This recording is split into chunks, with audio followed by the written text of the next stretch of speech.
कहानी मत चल रहा है।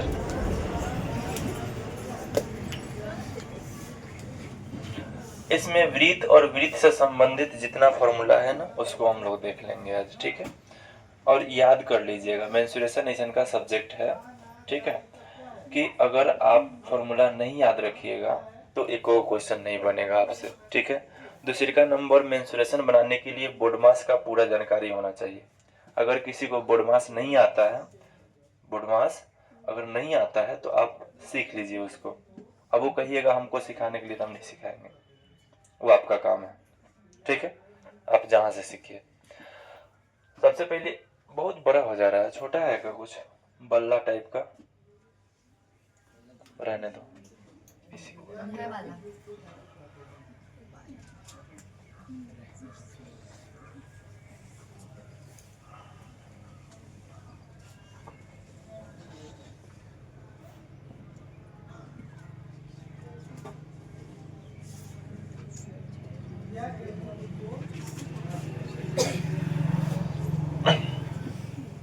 चलो देखो, हम लोग के सामने में जो है ना, जो बना हुआ है वह क्या है, एक वृत्त है, ठीक है। वृत्त के बीच में एक केंद्र होता है, ठीक है। क्या होता है, केंद्र होता है। वृत्त और गोला देखने में एक जैसा लगता है जब हम उसका चित्र बनाते हैं, लेकिन दोनों में बहुत अंतर होता है। गोला उस वस्तु को कहते हैं जो चारों तरफ से गोल होता है, जैसे में गेंद, फुटबॉल, यह गोला में आ जाता है। लेकिन वृत्त जो है ना, एक तरफ से आप देखिएगा तो गोल रहेगा, है ना, लेकिन अलग साइड से देखिएगा तो वह गोला नहीं है, गोल नहीं है, तो वह क्या हो जाएगा, वृत्त हो जाएगा, ठीक है।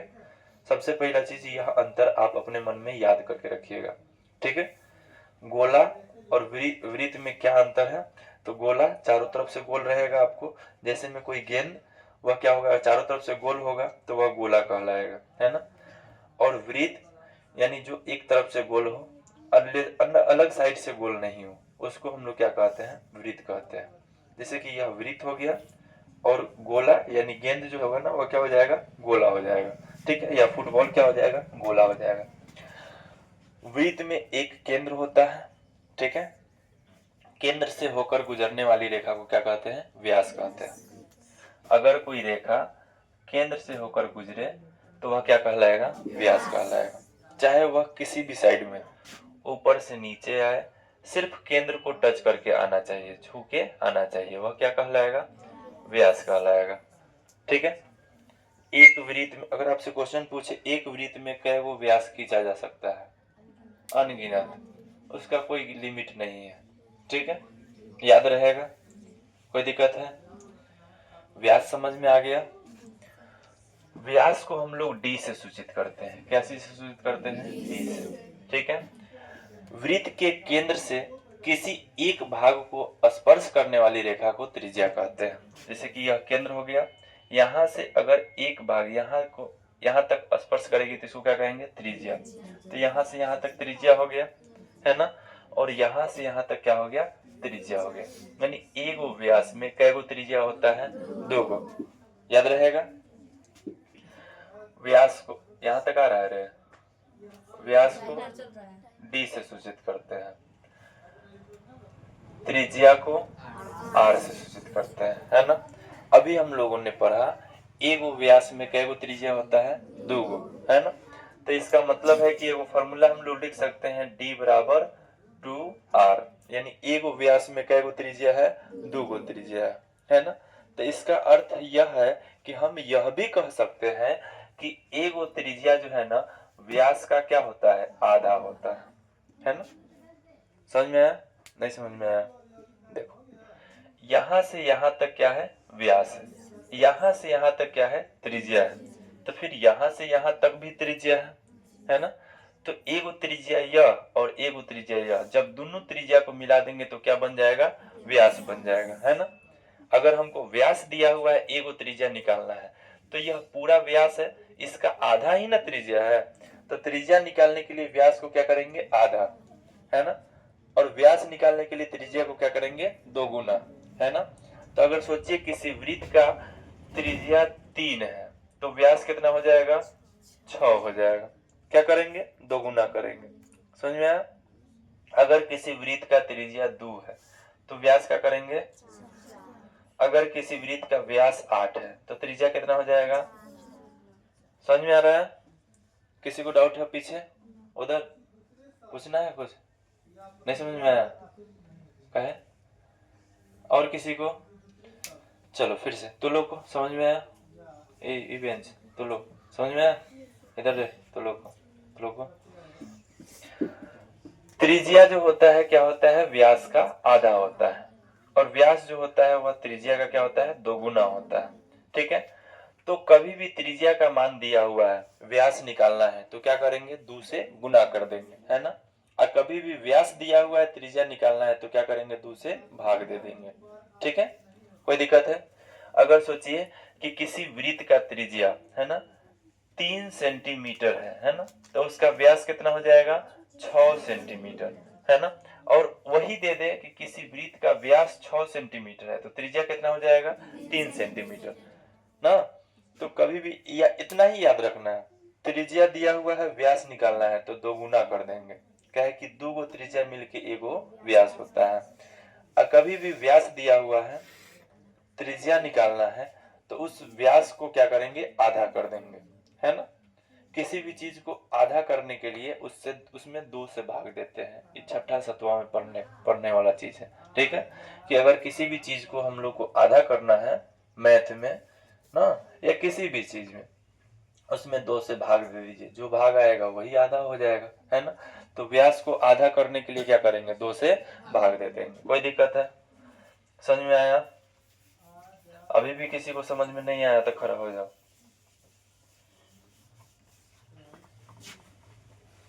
आ गया कि नहीं आया?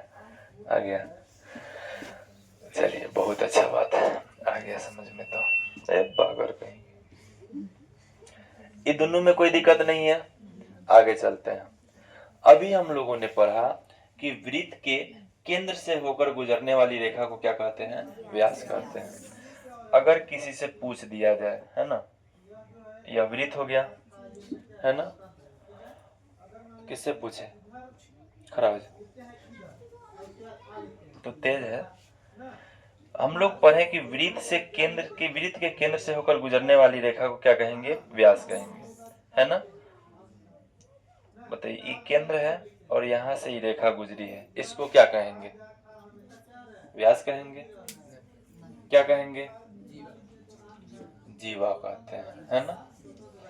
वृत्त के केंद्र से अगर कोई रेखा नहीं गुजरेगी तो उसको व्यास नहीं कहते हैं। ठीक है, वृत्त के केंद्र को छोड़कर कहीं से भी कोई रेखा गुजरे उसको क्या कहेंगे? जीवा कहते हैं। याद रहेगा? कोई दिक्कत है? समझ में आया? अगर वही रेखा वृत्त के केंद्र से होकर गुजरेगी तो उसको क्या कहेंगे? व्यास। जब तक केंद्र से होकर नहीं गुजरेगी उसको व्यास नहीं कहेंगे, है ना? समझ में आ रहा है बात? चलिए अब बताइए, ये हमारा, ये मान लीजिए एक वृत्त है, मान लीजिए नहीं है, वृत्त ही है ना? इसको हम जिस जगह पे रखेंगे, है ना, जगह पे रखेंगे तो कुछ ना कुछ यह जगह छेक रहा है ना? तो जो बीच वाला जगह, जिस जगह को वह छेकता है उसको क्या कहते हैं? क्षेत्रफल। क्या कहते हैं? याद रहेगा? और वह भाग जो इसके चारों तरफ से घूम रहा है ना? समझ में आ रहा है? तो यह चारों तरफ से घूम रहा है, इसको क्या कहेंगे? परिधि। क्या कहते हैं? याद रहेगा? याद रहेगा ना? परिधि और क्षेत्रफल किसको कहते हैं? तो बीच वाले भाग को क्या कहेंगे? क्षेत्रफल। और यह जो लाइनिंग है इसको क्या कहेंगे? परिधि। याद रहेगा? अब आपको कहीं क्वेश्चन में देगा क्षेत्रफल निकालने के लिए, है ना, कहीं कहीं पे देगा परिधि निकालने के लिए, और कहीं कहीं पे कुछ नहीं देगा, आपको अपना से निकालना पड़ेगा। जैसे कि बोल देगा कि एगो वृत्ताकार जो है ना क्षेत्र है जिसका त्रिज्या 7 सेंटीमीटर है ना? तो उस क्षेत्र में अगर हम खेती कर रहे हैं तो हमारा खेती कितना दूर में होगा? तो क्या निकालेंगे? क्या निकालेंगे? क्यों क्षेत्रफल निकालेंगे? क्योंकि खेती जो है ना हम बीच वाले भाग में करेंगे, है ना? आरी वाला भाग में तो नहीं करेंगे। इस पे खेती करते हैं? नहीं ना करते हैं।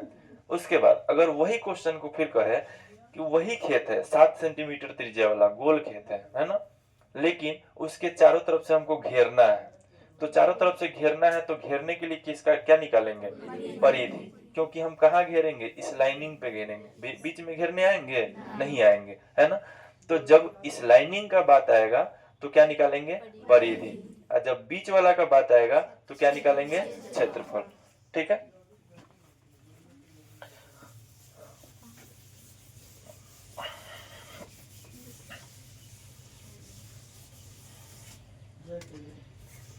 लिखिए, देखिए, वृत्त का क्षेत्रफल, दो चीज हम लोग पढ़े हैं, एगो क्षेत्रफल और एगो परिधि। वृत्त की परिधि, है ना। क्षेत्रफल का फॉर्मूला क्या होता है? पाई आर स्क्वायर। परिधि का फॉर्मूला क्या होता है? 2 पाई आर। ठीक है, याद रहेगा। क्षेत्रफल का फॉर्मूला होगा तो क्या निकालेंगे? क्या फॉर्मूला होगा? पाई आर स्क्वायर। और परिधि का क्या फॉर्मूला होगा? 2 पाई आर, है ना। समझ में आ रहा है सबको? तो अगर बीच वाला भाग निकालना है तो क्या फॉर्मूला होगा? फॉर्मूला क्या होगा? पाई आर स्क्वायर। लाइनिंग वाला भाग को निकालना है तो क्या फॉर्मूला होगा? 2 पाई आर। क्वेश्चन कभी कभी देता क्या है कि एक युवक है, कोई आदमी है, लड़का है ना, जो दौड़ रहा है, गोल फील्ड के चारों तरफ दौड़ रहा है ना। तो दौड़ रहा है तो वो एक राउंड जो है ना दौड़ रहा है, तो कितना मतलब कि समय में दौड़ेगा या कितना दूरी तय करेगा, अगर उसका त्रिज्या इतना है तो, है ना। तो जब युवक दौड़ेगा तो कहाँ दौड़ेगा? इस पे दौड़ेगा, परिधि पे दौड़ेगा, क्षेत्रफल में तो नहीं दौड़ेगा, है ना। और कभी कभी क्या बोलता है कि एगो घोड़ा है जिसको रस्सी से बांध दिए है ना। समझ में आ रहा है? तो रस्सी से बांध दिए तो कितना दूर में चढ़ेगा? तो यहाँ से रस्सी से बांध दीजिए तो ये दूर में उधर चढ़ेगा, है ना। तो वह क्या निकालेंगे उस समय? क्षेत्रफल निकालेंगे, कि भीतर चढ़ेगा, इस पे नहीं चढ़ेगा, इसके भीतर जितना दूरी होगा उतना दूरी चढ़ेगा। ठीक है, तो क्षेत्रफल और परिधि में अंतर समझ में आ गया। कब कहाँ पे क्या निकालना है समझ में आ गया। कोई दिक्कत है? दो चीज सीख लिए, एगो क्षेत्रफल और एगो परिधि। ठीक है, आगे चलते हैं। अब सोचिए कि पूरा वृत्त था, इसको आधा पर से काट दिए, है ना। आधा पर से काट देंगे तो क्या बन जाएगा? अर्धवृत्त। क्या बन जाएगा? समझ में आ रहा है ना सबको? क्या बन गया? अर्धवृत्त, है ना। तो अर्धवृत्त आधा वृत्त, है ना। तो क्षेत्रफल है ये पूरा, है ना, क्षेत्रफल पूरा है, इसका आधा कर देंगे तो क्या हो जाएगा? अर्धवृत्त हो जाएगा ना, तो आधा क्षेत्रफल हो जाएगा। तो हम लोग अभी पढ़े हैं, यहाँ पे देखिए, अर्धवृत्त का क्षेत्रफल क्या फॉर्मूला होगा? पाई आर स्क्वायर बटा 2। क्योंकि तो हम सुनाई दे रहा है पीछे? नहीं सुनाई दे रहा है, वो वाला उठा के ले चल। नहीं सुनाई दे रहा है तो जाओ उठा के।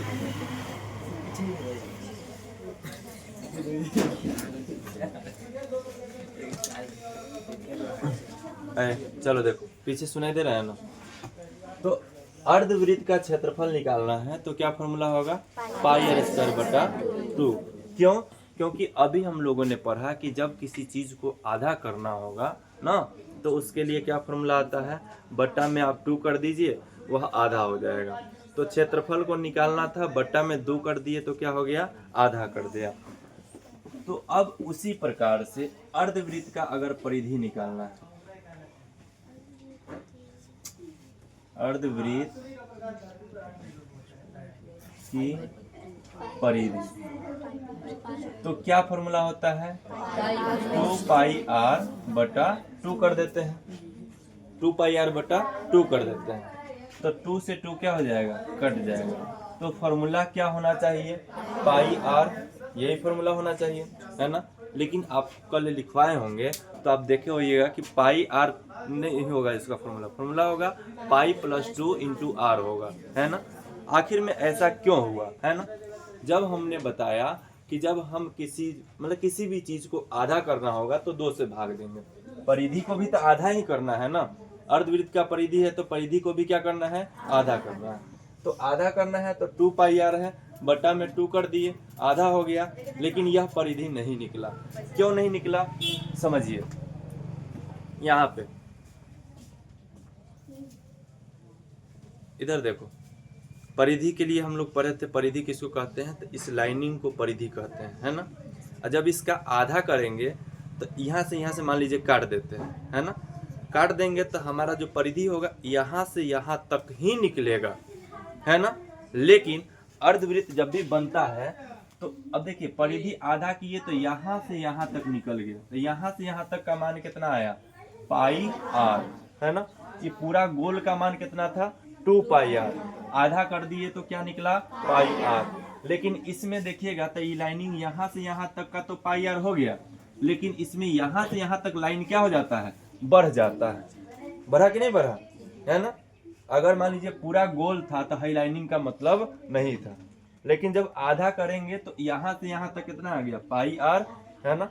और यहाँ से यहाँ तक जो 2 गो आर बढ़ रहा है वह कहाँ जाएगा, तो उसको तो इसी में ऐड करेंगे ना। तो इसमें देखिए आर और आर, कै गो आर है, 2 गो आर, तो 2 गो आर इसमें जोड़ देंगे, है ना। तो जब 2 आर जोड़ेंगे ना तो देखेंगे दोनों में आर है ना। तो आर को कॉमन ले लेंगे, तो आर इंटू पाई प्लस 2, यह क्या हो जाएगा, अर्धवृत्त का परिधि का फॉर्मूला हो जाएगा। कोई दिक्कत है, समझ में आया, समझ में आ गया, किसी को दिक्कत है इसमें। अगर किसी को समझ में नहीं आया है तो आप इसको याद कर लीजिए, है ना।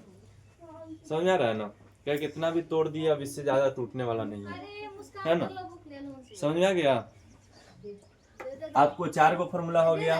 वृत्त का क्षेत्रफल पाई आर स्क्वायर, वृत्त की परिधि 2 पाई आर, अर्धवृत्त का क्षेत्रफल पाई आर स्क्वायर बटा 2, अर्धवृत्त की परिधि पाई प्लस 2 इंटू आर, या फिर आर इंटू पाई प्लस 2। कोई दिक्कत है, समझ में आ गया। इसके बाद आगे चलते हैं। अब मान लीजिए कि इसको 2 भाग में बांटे हैं, है ना। हमारा मन करे कि नहीं हम इसको 4 भाग में बांट देते हैं, है ना। कै भाग में बांट देते हैं, 4 भाग में बांट देते हैं। तो 4 भाग में बांटेंगे तो क्या कहते हैं, चतुर्थांश। क्या कहते हैं, चतुर्थांश। यहाँ पे लिखते हैं फिर, वृत्त के चतुर्थांश का क्षेत्रफल, क्या फॉर्मूला हो जाएगा, पाई आर स्क्वायर बटा 4। 4 से क्यों भाग दिए हैं, क्योंकि इस पूरे वृत्त का कैवा भाग है, चौथा भाग है। चौथा भाग है तो कैसे भाग देंगे, 4 से। तो वृत्त के चतुर्थांश का क्षेत्रफल क्या हो जाएगा, पाई आर स्क्वायर बटा 4। कोई दिक्कत है, बोलिए। वृत्त का क्षेत्रफल, वृत्त की परिधि, अर्धवृत्त का क्षेत्रफल, अर्धवृत्त की परिधि, वृत्त के चतुर्थांश का क्षेत्रफल। कोई दिक्कत है, समझ में आ रहा है, किसी को डाउट है इसमें। आगे चले, आगे चले। मिटाने वाला है क्या, मिटा देना इसको। किसी को लिखना नहीं है, कल तो लिखवाए थे, गलती वाला बात हो गया। लिखो, जल्दी लिखो।